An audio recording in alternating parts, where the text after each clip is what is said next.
ఇలా సత్సంగంలో భాగంగా ఇప్పుడు మనం శ్రీమద్ రామాయణం నుండి కొంత భాగం పారాయణం చేసుకుందాం. రోజు చెప్పుకుంటున్నాం మనం రామాయణం. ఇందులో భాగంగా బాల అయోధ్యారణ్య కిష్కింద సుందర యుద్ధకాండాలు పూర్తి చేసాం.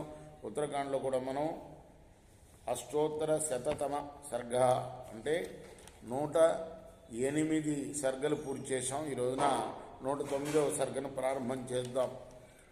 ముందుగా వాల్మీకి మహర్షిని ప్రార్థన చేసుకుని కుజంతం రామ రామేతి మధుర మధురాక్షరం ఆరోగ్య కవితా శాఖా వందే వాల్మీకి కోకిలం అంజనానందనం వీరం జానకి శోకనాశనం కపి సమక్షంతారం వందే లంకా భయంకరం సదా నింబ వృక్షస్య మూలాధివాసాత్ సుధాశ్రావిణం తిక్తమప్యప్రియంతం తరుంకల్పవృక్షాధికం సాధయంతం నమామీశ్వరం సద్గురుం సాయినాథం. ప్రభాతాయాంతు సపర్యాం పృథువక్షా మహాయశ రామ కమలపత్రాక్ష ప్రోధ సమధా బ్రవీత్. తెల్లారింది.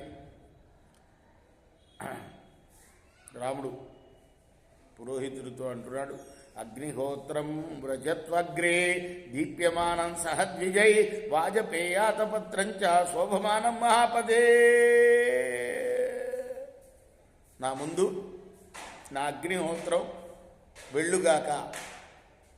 చెప్పాను కదా, బ్రాహ్మణులు వైశ్యులు రాజులు నిత్యాగ్నిహోత్రం మెయింటైన్ చేయాలి.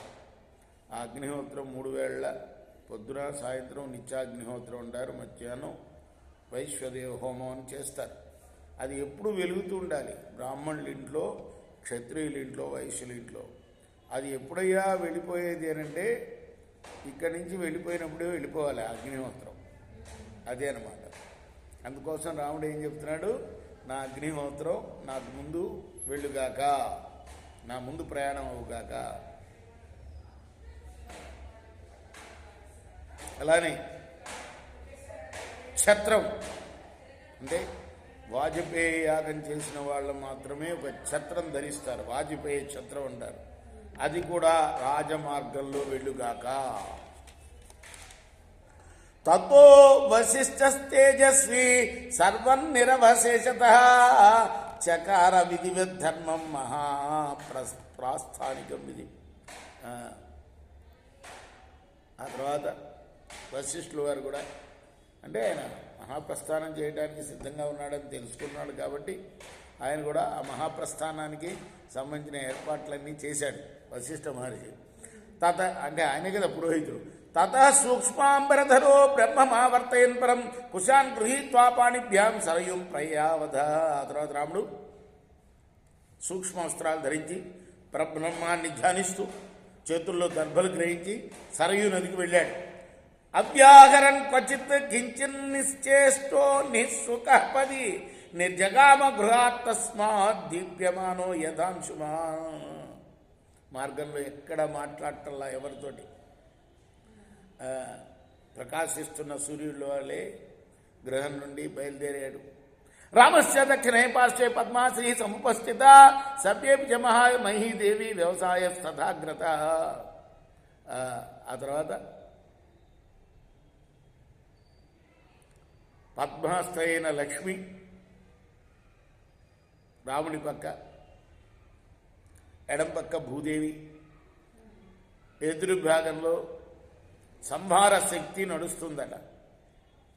శరా నానా విధాశ్చాపి ధనురాయుతముత్తమం తథా ఇధాశ్చతే సర్వే యః పురుష విగ్రహ. అనేకమైన బాణాలు, పొడవైన ఉత్తమమైన ధనస్సు, సమస్త ఆయుధాలు అన్నీ కూడా పురుష రూపం ధరించి రాముని వెనక వెళ్ళాయి. ఆయుధాలు కూడా పురుష రూపం ధరించినాయంట. అంటే అమ్మవారు లేదు, సీతమ్మవారు అంతకుముందే వెళ్ళిపోయింది.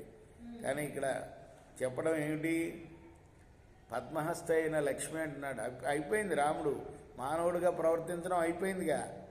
మహావిష్ణువు అని నువ్వు విష్ణువే కదయ్యా, ఇక్కడ ఉండదలిస్తే ఉండదలుచు, నీ పీరియడ్ పూర్తయింది, నీ కాలం అయిపోయింది, రమ్మని బ్రహ్మగారు కబురు చేశాడు కదా, ఉంటే ఉండొచ్చు అని కూడా అన్నాడు. కానీ ఉండదలుచుకోలేదు. అంటే విష్ణుమూర్తిగా ఇప్పుడు పూర్ణంగా విష్ణుమూర్తి అన్నమాట. అంటే ఇక మానవ అవతారం గురించి మర్చిపోయినాడు.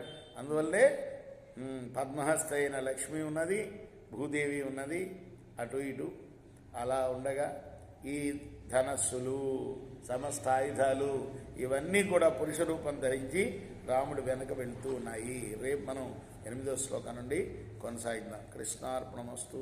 సాయి కృష్ణార్పణమస్తు.